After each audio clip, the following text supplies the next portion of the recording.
warahmatullahi wabarakatuh. Waalaikumsalam warahmatullahi wabarakatuh. Alhamdulillahirabbil alamin. Pada siang hari ini kita bertatap muka kembali, di mana kita ditunggu-tunggu oleh masyarakat, karena seperti biasanya yang saya sampaikan bahwa tupoksinya kita itu sebagai penyuluh agama Islam itu menjawab semua pertanyaan-pertanyaan daripada masyarakat. Untuk selanjutnya, Ustaz, kita perkenalkan dulu sahabat podcast. Ini bintang tamunya kita pada siang hari ini adalah Ustadz muda, Kiai muda di Kecamatan Manding, yaitu Ustadz Rudi Hartono. Mungkin ada yang mau disampaikan, terutama sahabat podcast. Silahkan Ustadz. Ya, terima kasih Ustadz Fajar. Ya. Assalamualaikum warahmatullahi wabarakatuh. Waalaikumsalam warahmatullahi wabarakatuh. Selamat siang semua sahabat-sahabat podcast dimanapun Anda berada. Kali ini saya bersama dengan Ustadz Fajar. Diundang ini untuk bincang-bincang santai ya Ustaz. Bincang-bincang Sudah ada beberapa pertanyaan dari masyarakat yang masuk ke penyuluh. Oh iya. Monggo Ustaz, mungkin kita bisa bincang-bincang lah untuk santai. Perlu diketahui bahwasanya tema kali ini yang kita akan bahas Ustaz, yaitu terkait masalah amar ma'ruf nahi munkar. Ada beberapa pertanyaan dari masyarakat yang sudah kita tampung. Intinya ada masyarakat itu masih belum paham atau mengerti tentang amar ma'ruf nahi munkar yang sebenarnya. Mungkin Ustadz bisa menjelaskan, karena ini kalau kita itu salah mengartikannya, maka pelaksanaannya juga akan salah. Seperti itu Ustaz. Monggo silakan. Iya benar-benar Ustaz. Kita memang sebelum melakukan amar ma'ruf nahi munkar tentu kita harus paham dulu lah. Iya benar. Apa itu al-ma'ruf, apa itu al-munkar.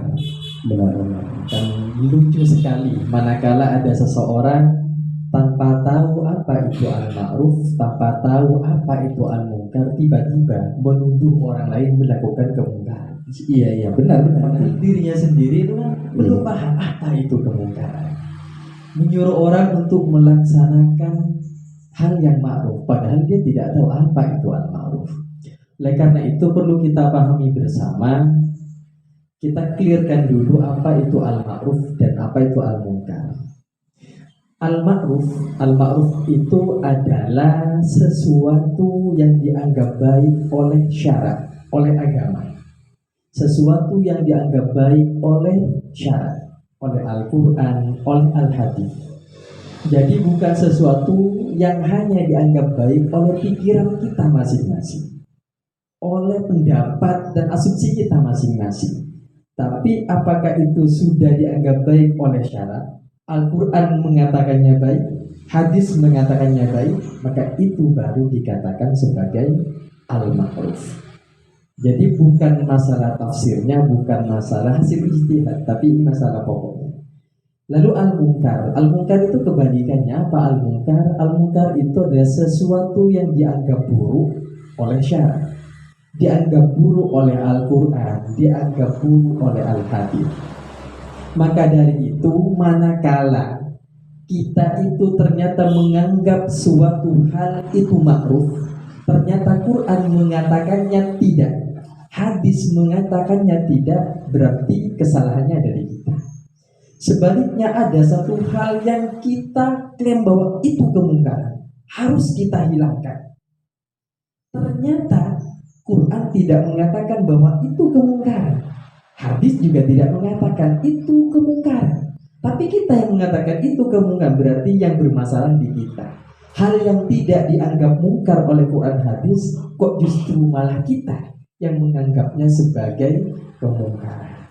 Dan karena itu perlu ilmu untuk melaksanakan amar ma'ruf nahi munkar. Begitu kita pengantar. Jadi tidak langsung semata-mata kita mengklaim bahwa itu mungkar, Ya, gitu. Jadi harus berdasarkan syarat, ya, berdasarkan Al-Quran, Al-Hadis. Yang kedua, Ustaz, pertanyaan yang kedua, apakah ada hubungannya antara amar ma'ruf nahi munkar dengan moderasi beragama? Amar ma'ruf nahi munkar dengan moderasi beragama. Oh, betul, saudara. Ya, tentu ada hubungannya. Karena biar bagaimanapun, seperti yang disampaikan sebelumnya, saya sempat nonton itu YouTube-nya Sahabat Podcast, Ustadz Deki sudah menyampaikan bahwa sebenarnya agama itu sendiri telah mengajarkan moderat. Jadi agama sendiri itu sudah moderat. Makanya yang perlu kita moderasi, seperti yang disampaikan Ustadz Deki itu pemahamannya, cara beragamanya, bukan agamanya. Termasuk dalam amar ma'ruf nahi munkar. Ini yang perlu kita luruskan, yaitu pemahamannya terhadap amar ma'ruf nahi munkar, terhadap al ma'ruf al munkar, dan juga pelaksanaannya. Ini yang perlu kita moderasi. Lah, untuk bisa memoderasi itu ya tetap kita perlu ilmu. Tanpa ilmu nonsen ngomong moderasi. Oleh karena itu perlu kita pahami dalam melaksanakan amar ma'ruf nahi munkar, kita sebagai orang mukallaf kan punya kewajiban. Salah satu kewajiban kita sebagai orang mukallaf yang pertama melaksanakan semua kewajiban. Kita laksanakan semua kewajiban itu yang pertama. Dan manakala melihat, mengetahui orang lain yang meninggalkan kewajiban itu, maka kita wajib untuk menyuruhnya. Ini kan amar ma'ruf. Contoh, agama menyuruh kita sholat, puasa Ramadan. Sudah ada orang mukallaf ternyata tidak sholat. Selain kita sendiri wajib melaksanakan sholat, manakala melihat orang lain tidak sholat, wajib kita suruh untuk sholat. Wajib kita, ini kewajibannya ya, wajib untuk kita suruh. Atau orang itu melaksanakan sholat, tapi ternyata meninggalkan rukun-rukunnya, harus kita ingatkan, ini ada rukunnya yang tertinggal, wajib melaksanakan. Contoh, tidak baca Fatihah, wajib kita menyuruhnya untuk baca Fatihah. Atau dia baca Fatihah, tapi ternyata Fatihahnya itu salah. Contoh, iyyaka na'budu, ada kan tasydid iyyaka, ternyata dibaca iyyaka na'budu. Ini sudah merubah makna. Yang asalnya hanya kepadamu ya Allah kami menyembah, maka berubah maknanya gara-gara tasydidnya hilang menjadi hanya kepada sinar matahari. Wah, ini kan fatal. Nah, ini perlu kita luruskan. Ini di amar ma'ruf. Kewajiban yang lain kita juga bukan hanya amar ma'ruf, tapi meninggalkan kemungkaran, meninggalkan hal-hal yang diharamkan oleh agama. Termasuk juga ketika melihat orang lain yang melakukan hal-hal yang dilarang, maka wajib kita untuk mencegahnya. Namun ini perlu dipahami lah, ini yang penting, biar tidak serap ngomong, wah ini mungkar, ini harus apa? Wah ini kewajiban. Nah, ada kaidah seperti ini, ada kaidahnya. Kemungkaran yang harus kita cegah, harus kita ingkari, kita hilangkan, yaitu kemungkaran yang disepakati. Jadi kemungkaran yang disepakati, bukan yang mukhtalaf. Jadi la yungkarul mukhtalafu fihi. Jadi yang diingkari bukan hal yang suatu yang masih diperselisihkan oleh ulama. Wa innama yungkarul mujma'u alaih. Jadi yang diingkari, yang nanti kita hilangkan itu kemungkarannya, kemungkaran yang disepakati oleh ulama. Contoh, zina, semua sepakat itu kemungkaran. Mencuri, semua sepakat itu kemungkaran. Contoh yang tidak disepakati, contoh ada seorang laki-laki hanya pakai celana pendek, di atas lutut celananya, di bawah pusar. Ini memang menurut mazhab Syafi'i, ini kemungkaran, harus kita larang, nggak boleh pakai seperti itu. Tapi kan Imam Malik ini beda lagi. Padahal Imam Malik gurunya Imam Syafi'i. Kata Imam Malik, oh tidak. Aurat laki-laki walaupun di depan umum itu adalah sawatani, dua kemaluan. Itu sudah cukup menurut Imam Malik. Maka tidak bisa serta-merta kita katakan bahwa seorang laki-laki yang pakai celana pendek di depan umum itu telah melakukan kemaksiatan, kemungkaran. Kenapa? Itu masih mukhtalafu fihi, diperselisihkan. Maka jangan tiba, wah harus pentong ya. Oh jangan, ini salah. Jadi harus dipahami dulu.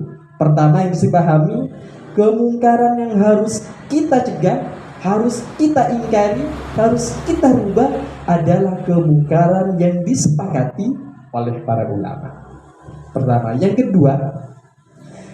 kedua itu perlu kita pahami bahwa kemungkaran itu kan bertingkat-tingkat. Benar-benar bertingkat-tingkat ya. Jadi ada kemungkaran yang tingkat teratas. Apa itu? Kekufuran. Wah, ini kemungkaran terbesar. Kemungkaran dalam akidah. Contoh, meyakini bahwa Allah itu mempunyai bentuk seperti manusia. Ada tangannya, ada kakinya, ada kepalanya dan semacamnya. Ini harus kita cegah. Ada orang yang menyekutukan Allah, syirik kepada Allah. Ini sudah tingkatan kemungkaran paling atas. Ada yang mungkin memaki-maki Nabi Muhammad, memaki-maki Allah, atau membuang Quran ke tong sampah. Ini sudah masuk kemungkaran paling atas. Dan ini sepertinya masih ada di sekitar kita. Ini sebenarnya kemungkaran nahi mungkar yang harus diutamakan. Karena ini tingkatannya paling atas. Ini masih banyak ada yang berpaham tajsim, memahami bahwa Allah itu berbentuk seperti manusia, memahami bahwa Allah itu bertempat di suatu tempat, bahwa Allah ada di situ. Ini bahaya. Ini bahaya. Laisa kamitslihi syai'un. Allah tidak sama dengan sesuatu apapun, tidak sama. Allah tidak butuh tempat, tidak butuh arah, tidak butuh pada apapun dan siapapun. Kemungkaran kedua adalah dosa-dosa besar. Contoh seperti zina, membunuh orang, judi, minum khamr. Ini tingkatan kemungkaran kedua, dosa-dosa besar. Ada kemungkaran yang ketiga, dosa-dosa kecil. Contohnya berjabat tangan dengan perempuan yang bukan mahram. Ada cewek cantik yang glowing bening, lalu kita pandang, lalu kita wah, ini masuk yang kecil. Nah, aturan mainnya dalam amar ma'ruf nahi mungkar. Dalam nahi mungkar seperti yang barusan, tidak boleh mencegah kemungkaran yang levelnya 3, tapi justru menimbulkan kemungkaran level 2. Ini tidak boleh. Atau mencegah kemungkaran level 2, tapi justru menimbulkan kemungkaran level 1. Ini tidak boleh. Contoh, ada orang yang minum khamr, mabuk dia. Baik sudah, tujuan kita baik, akan saya cegah ini. Kasihan orang ini, akan saya rubah menjadi baik agar meninggalkan perbuatan mungkarnya. Tapi gara-gara kita tidak punya strategi, tidak punya cara yang baik untuk mencegah itu, bisa jadi kalau kita caranya salah untuk mencegahnya, bisa jadi orang yang mabuk itu nanti ketika kita cegah malah memaki-maki Allah. Ketika kita juga mungkin ngambil Quran dibuang ke tong sampah. Ini berarti kita mencegah kemungkaran tingkat 2 menimbulkan kemungkaran tingkat 1. Ini bahaya. Makanya tidak serta-merta nahi mungkar, harus ada ilmunya. Jadi harus seperti itu. Mencegah kemungkaran tidak boleh. Kemungkaran yang dicegah itu justru menimbulkan kemungkaran yang lebih besar, menimbulkan mafsadah yang lebih besar. Contoh lagi, ada orang berjabat tangan dengan perempuan ajnabiyah. Ini kemungkaran. Oke, iya, ini kemungkaran. Tapi ketika kita cegah caranya salah, bisa-bisa kadang menimbulkan permusuhan. Ya kan?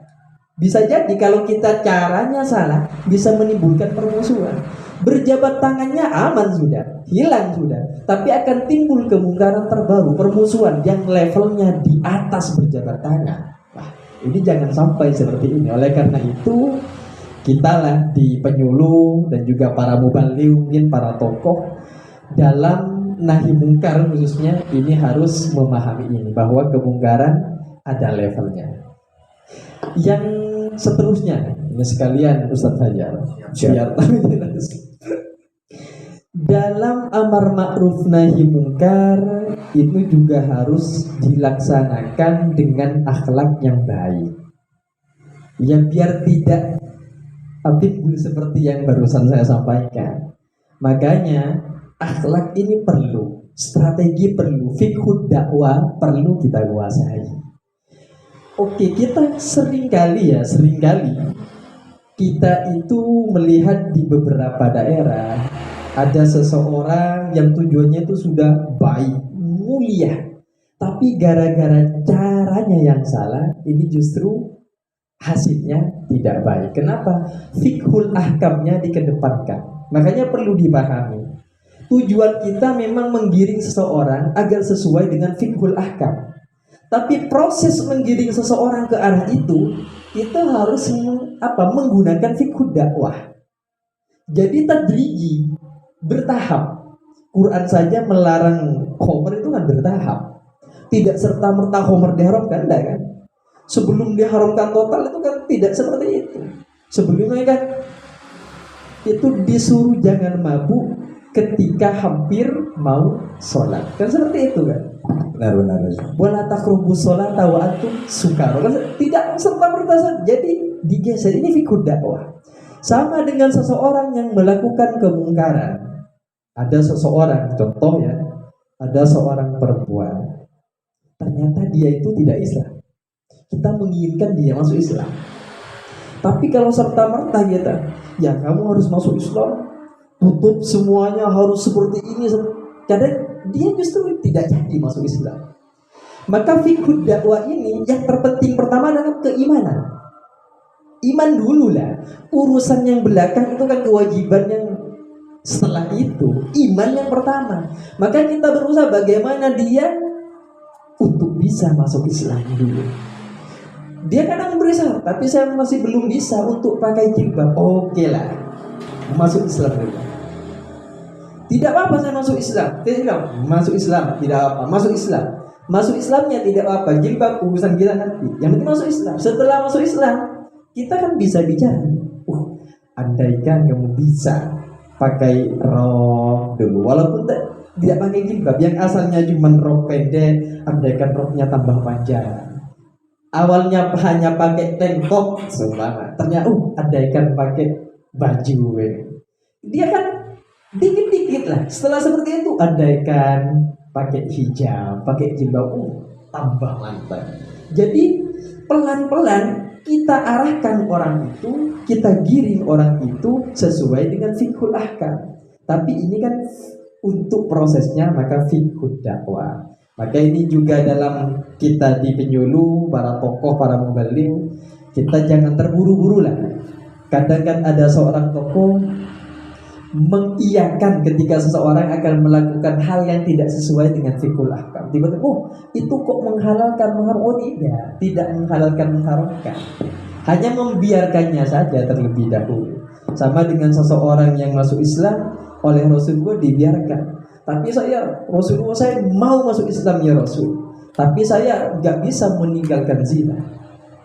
Gak bisa saya melakukan hal-hal yang kebiasaan sebelumnya. Tapi oleh Rasulullah, ya sudah, kamu masuk Islam dulu lah. Sahabat itu banyak yang protes, Rasul, Anda kok bisa-bisanya menghalalkan sesuatu yang diharamkan oleh Rasul? Enggak. Kapan saya menghalalkan? Tidak, hanya saya disuruh masuk Islam. Nanti kalau sudah masuk Islam, saya kasih syarat cuma sholat dulu. Nanti sholatnya yang akan mencegah dari kemungkaran. Lambat laun akan menjadi baik. Ini kan dakwah namanya. Itu dulu Ustaz Hayat. Ini ada beberapa yang menjadi perhatian masyarakat, Ustaz. Ya. Sekarang itu wabahnya TikTok. Ketika saya melihat di TikTok itu, Ustaz, ini terkait masalah pakaian, Ustaz. Ya. Ketika kita lihat di situs-situs TikTok itu kebanyakan orang itu memakai pakaian yang tidak menutup aurat. Ini gimana cara mencegah ini sudah mewabah di masyarakat penyakit seperti ini. Intinya termasuk sudah kemungkaran, Ustaz. Gimana cara solusinya? Intinya mengajak masyarakat itu untuk berpakaian secara Islami, meskipun berTikTok ini memang sudah zamannya sekarang seperti itu. Mohon tanggapannya Ustaz seperti itu. Iya, ini memang sesuatu kemajuan teknologi yang tidak bisa kita bendung. Mau tidak menerima kita ya akan tetap terjadi, yang namanya TikTok tetap ada. Ya kalau umpamanya itu ditegur secara langsung, intinya akan menimbulkan kemungkaran yang lebih besar seperti itu. Makanya gini, dalam amar ma'ruf nahi mungkar itu juga harus disesuaikan dengan kemampuan kita. Benar-benar. Makanya Rasul itu kan bersabda, man ra'a minkum mungkaron maka falyughayyirhu biyadihi. Pertama ya, wa man lam yastati fabilisanihi, wa man lam yastati fabiqalbihi, wa dzalika at'aful iman. Jadi ternyata untuk beramar ma'ruf nahi mungkar ini ya sesuaikan dengan kemampuan. Kalau memang mampu dengan kekuatan, dengan kekuasaan, maka wajib dengan kekuasaan. Contoh, seorang suami melihat istri kita TikTok ternyata pakai yang cuman pakai tank top dan kita punya kekuasaan sebagai suami, wajib kita mencegah kemungkaran yang dilakukan oleh istri dengan kekuasaan, dengan kekuatan kita. Presiden punya kekuatan, gubernur punya kekuasaan, bupati, kepala desa di tingkat desa atau di tingkat RT, ketua RT kan punya. Kita sebagai orang tua punya kekuasaan terhadap istri dan anak-anak kita. Maka tidak cukup kita mencegah kemungkaran hanya bil lisan. Kenapa? Karena kita punya kemampuan kan, dengan kekuasaan. Harus dengan kekuasaan. Yang pertama, jadi mungkin nanti pemerintah dengan ulama, umarok dengan ulama harus kerjasama lah dalam amar ma'ruf nahi mungkar. Benar. Perlu juga disampaikan ke pemerintah bagaimana caranya untuk meminimalisir bahkan menghilangkan kemungkaran yang ada di TikTok salah satunya. Ini mungkin nanti dengan biasanya Kominfo ya. Masalah ini saya kurang paham. Ya yang berwenang lah, yang punya wewenang, yang punya kekuasaan untuk bisa mencegah hal tersebut. Contoh, bisa pemerintah melakukan kalau TikTok yang tampilannya begini, maka dengan seniat terbanet semua. Bisa kan? Seperti kalau tampilannya kekerasan, tampilannya itu ternyata terlalu vulgar, biasanya kan dengan sendirinya. Ya, bisa ini. Ini dengan kekuasaan, dengan kekuatan. Nah, bagaimana yang tidak mampu melakukan pencegahan kemungkaran, mencegah kemungkaran dengan kekuatan, dengan kekuasaan? Kata Rasul, kalau memang waman lam yastati fabilisani, ya dengan lisan. Kita para penyuluh dengan apa ya? Dengan lisan kita mengingatkan, ya kan, bernasihat. Bagaimana kita memotivasi bahwa melakukan kebaikan itu keren. Kita memotivasi pada anak-anak muda, remaja-remaja bahwa meninggalkan kemungkaran itu keren loh. Jadi anak soleh itu keren, gitu kan. Kita harus bisa memotivasi ke arah itu. Ini lisan, ini tugas kita para mubaligh, para kiai. Kita di penyuluh, maka kalau memang kita gak bisa dengan kekuatan untuk masyarakat, ya dengan lisan kita sebagai penyuluh. Oh ternyata pakai lisan ini masih akan menimbulkan kemudaratan. Kalau pakai lisan nanti saya dijotos gitu, bisa. Karena yang mau kita cegah kemungkarannya badannya kekar, memang petarung, dan orangnya memang kasar, diingatkan sedikit langsung main jotos. Maka ini juga harus menjadi hitung-hitungan kita. Ini perhitungan seperti itu. Oh iya harus. Kalau kita cegah ternyata langsung atau justru dia bisa membunuh, justru kan kita mencegah hal yang levelnya yang lebih rendah menimbulkan yang lebih besar. Ini juga tidak boleh, harus hitung-hitungan juga. Makanya fiqh dakwah juga siasah dalam mencegah kemungkaran ini perlu kita kuasai. Nah, kalau juga gak bisa dengan lisan, apakah sudah tinggal diam saja? Oh tidak. Wa man lam yastati fa biqalbihi, kata Rasul. Sebagai orang muslim, orang yang beriman, ketika ada orang yang meninggalkan kewajiban, ketika ada orang yang melakukan kemungkaran, bagaimanapun keadaan kita tetap punya kewajiban. Tidak bisa dengan lisan, tidak bisa dengan lisan, tetap ada kewajiban. Bagaimana? Ingkar dengan hati. Kita bisa mendoakannya, ya kan? Orang yang berbuat kemungkaran kita doakan. Orang yang meninggalkan kewajiban kita doakan. Kalau memang tidak bisa untuk lisan, kalau selama bisa, nggak boleh pakai hati. Kalau kita masih punya kemampuan dengan lisan pakai hati, kita berdosa. Harus dengan lisan. Baru kalau memang kita tidak mampu, kita dengan hati. Tapi kata Rasul, wadhalika aful iman. Hal yang seperti itu ya paling lemahnya iman lah. Ini tapi juga jangan disalahartikan. Kadang ada kan sebagian dari saudara kita yang bilang, wah kalau hanya dengan hati itu berarti orang yang imannya lemah. Oh tidak, itu salah arti. Dalam kitab kita sudah dijelaskan maksud dari at'aful iman itu ada akon lumayan zamul insana. Paling sedikitnya sesuatu yang wajib terhadap manusia, terhadap kita sebagai umat muslim ketika melihat kemungkaran.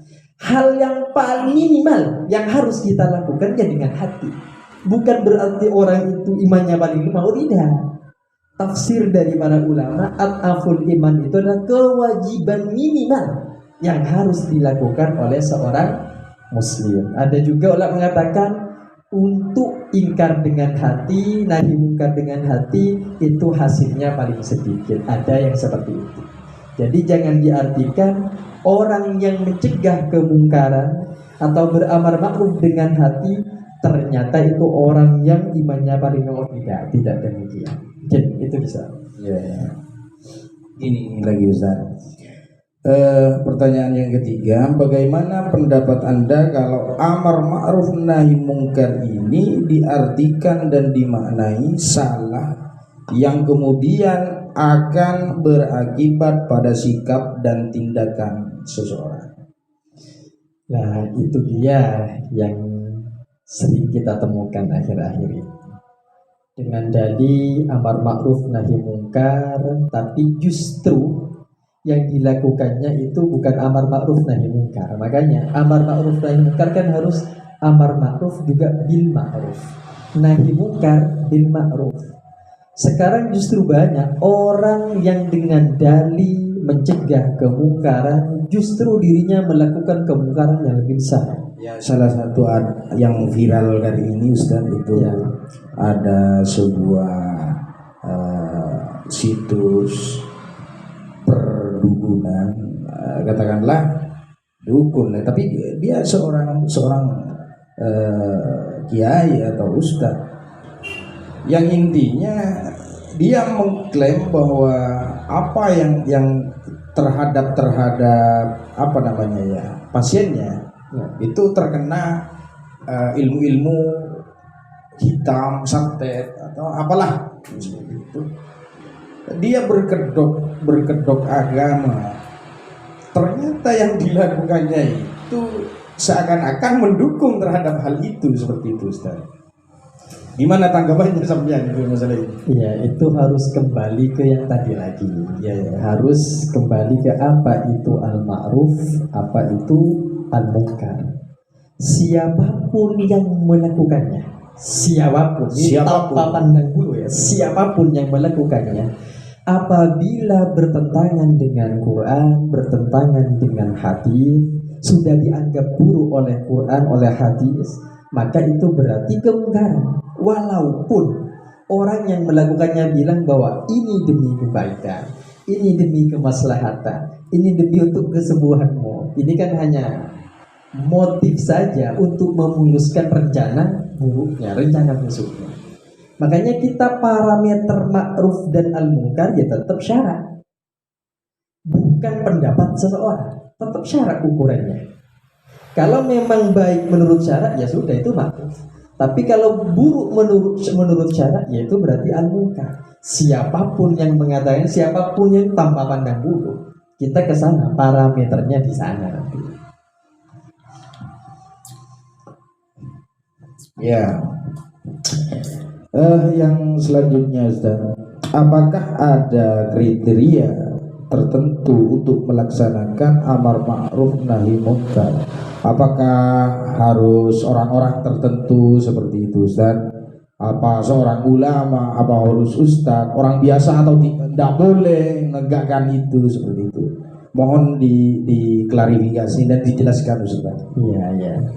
Apakah harus yang sempurna ya untuk beramar ma'ruf nahi munkar? Sehingga orang yang tidak sempurna masih nunggu. Kenapa kamu tidak amar ma'ruf? Saya belum sempurna. Iya. Ini saya sendiri belum melaksanakan. Kenapa kamu tidak nahi munkar? Saya sendiri yang bisa melaksanakan.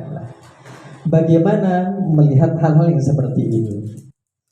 Menanggapi hal seperti ini perlu kita pahami kewajiban kita sebagai orang mukallaf. Pertama, kita wajib melaksanakan perintah-perintah Allah. Wajib melaksanakan perintah Allah dan menyuruh orang lain untuk melaksanakan perintah Allah. Yang kedua, kita punya kewajiban menjauhi larangan-larangan. Hal-hal yang mungkar kita jauhi. Dan juga mencegah orang lain untuk melakukan kemungkaran. Andaikan ada seseorang yang belum bisa melaksanakan kewajiban secara sempurna, apakah dia tidak boleh untuk menyuruh orang lain melaksanakannya? Boleh, justru wajib. Karena kewajibannya ada dua. Pertama, untuk dirinya sendiri wajib melaksanakan kewajiban itu, perintah-perintah itu.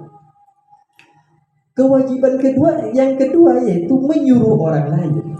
Maka walaupun kita belum bisa melaksanakannya, tapi bisa menyuruh orang lain untuk berbuat kebaikan, untuk melaksanakan perintah, wajib kita lakukan. Contoh, ada orang tua ternyata sholatnya masih bolong-bolong. Benar. Apakah dia lalu akan berdiam diri ketika melihat istrinya, melihat anaknya yang tidak sholat? Oh tidak. Dia punya kewajiban untuk menyuruh istrinya, menyuruh anak-anaknya melaksanakan sholat. Walaupun dirinya sendiri belum sempurna melaksanakan kewajiban. Jadi dua. Kewajiban untuk dirinya sendiri melakukan perintah itu dan juga menyuruh. Jadi jangan nunggu kita untuk bisa sempurna. Yang lebih baik lagi kalau kita bisa menjadi contoh, menjadi teladan. Itu alangkah lebih baik lagi. Namun kalau hal itu tidak bisa kita lakukan, tapi kita yakin kalau kita nyuruh dia pasti ikut, teman kita pasti ikut, ya sudah. Itu kewajiban yang kedua. Nah, termasuk dalam nahi munkar, kita juga wajib mencegah diri kita melakukan perbuatan-perbuatan yang mungkar, yang buruk, yang dilarang oleh agama. Manakala kita belum bisa menjauhi seluruh larangan, apakah kita tidak boleh mencegah orang lain? Justru wajib mencegah orang lain, walaupun kita belum bisa maksimal untuk diri sendiri. Karena ini kewajiban yang berbeda. Kewajibannya adalah pertama, kita sendiri tidak wajib untuk meninggalkan perbuatan yang dilarang. Yang kedua, wajib mencegah orang lain untuk meninggalkan. Kalau kewajiban yang pertama tidak bisa kita lakukan secara sempurna untuk meninggalkan larangan-larangan agama, maka bukan berarti kita lantas meninggalkan kewajiban yang kedua untuk mencegah orang lain meninggalkan larangan. Tetap kita lakukan. Jadi seperti itu, Ustaz. Ya, ini mungkin pembahasan terakhir, Ustaz. Mungkin ada pesan dan kesan tentang podcast kita ini, di channelnya kita ini yang akan disampaikan kepada sahabat podcast di rumah terkait masalah amar ma'ruf nahi munkar. Simpelnya saja, Ustaz. Jadi sahabat podcast dan dimanapun Anda berada, untuk amar ma'ruf nahi munkar, maka untuk melaksanakannya kita pertama perlu keilmuan yang cukup agar tidak serampangan, agar tidak membabi buta lalu kita klaim kanan kiri itu mungkar, itu jangan. Yang kedua, jangan menggunakan emosi dalam beragama. Ini yang kadangkala walaupun sudah paham, tapi ketika emosinya yang dikedepankan, ini juga berbahaya karena Bisa menimbulkan apa namanya, nahi mungkar itu yang lebih besar. biasanya ya akan ketika emosi yang dikedepankan, maka nahi mungkarnya itu justru gagal, malah kemungkaran Baru yang lebih besar. Makanya kita itu tidak usah berdiskusi dengan orang yang keilmuannya, argumentasinya bisa kita patahkan, bisa kalahkan, tapi kepala batunya tidak bisa kita kalahkan. Tidak usah berdiskusi dengan orang seperti itu. Ada kan seseorang sebenarnya secara keilmuan sudah bisa kita pahamkan begini, tapi karena dasar emosinya, kepala batunya ya, dia tidak mau menerima. Jadi percuma memang. Untuk orang-orang semuanya perlu dalam beragama selain keilmuan, maka juga jangan melibatkan emosi. Jangan emosi, tapi rubah emosi keagamaan, rubah kepada cinta agama. Jadi untuk mencegah kemungkaran itu jangan sampai melibatkan emosi yang lebih seperti itu. Ya, emosi keagamaan. Ya. Karena ketika emosi keagamaan, setiap yang berbeda nanti bisa-bisa itu wah itu harus. Atau emosi keagamaan seperti ini, karena ada seseorang yang tidak melaksanakan yang afdol lalu dianggap tidak sah. Contoh, sholat yang afdol di awal waktu gitu. Tapi ada seseorang yang masih kerja, tapi ketika masuk waktu sholat dia sudah niat, setelah ini saya akan mengerjakan sholat duhur di waktu sholat duhur. Nah, itu kan tidak berdosa, karena ketika masuk waktu kewajiban kita dua. Pertama, langsung melaksanakan sholat, menunaikan sholat. Yang kedua, kalau masih kondisi belum bisa, entah kita masih kotor bagaimana, saya akan melaksanakan sholat bentar lagi. Setelah ini semuanya beres, tapi tetap dalam waktu sholat. Nah, orang yang beragama seperti ini kan tidak salah. Tapi kalau emosi keagamaan yang kedepankan karena dirinya melakukan di awal waktu, kadang yang tidak melakukan di awal waktu, wah itu beragamanya apa itu. Contoh lagi, puas bulan Ramadan, ada tadarus, ada yang tidak. Ini sempat ada masyarakat yang tanya sama saya, Ustaz, ini gimana ini? Ini sebenarnya guyon nih sama teman-temannya. Ini nomunir ini. Ini setelah saya tanya sama orang, ada orangnya waktu itu. Saya bilang kakak sama Kak Munir, empian apa mata adarus?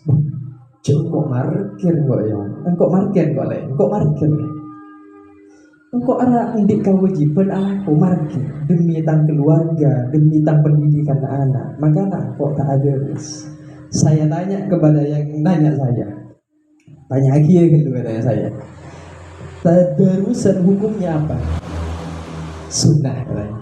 Menafkahi keluarga, membiayai pendidikan anak, menafkahi anak, hukumnya apa? Wajib. Berarti Kak Munir salah enggak? Tak salah. Ini juga. Jadi emosi keagamaan karena diri jangan. Jadi kita harus netral biar. Ukurannya tetap yang tadi.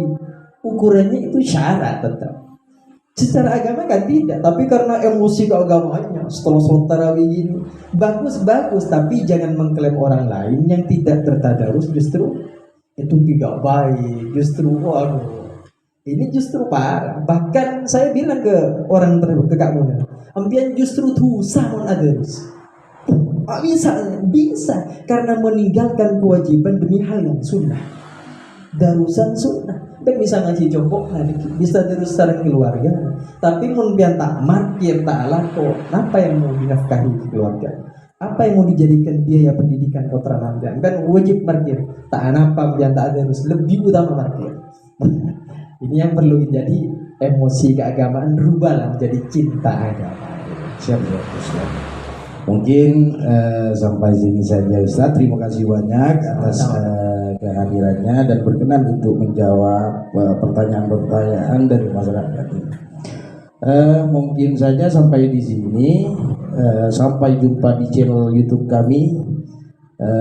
Untuk pertemuan yang berikutnya kita akhiri ihdinas siratal mustaqim. Wassalamualaikum warahmatullahi wabarakatuh.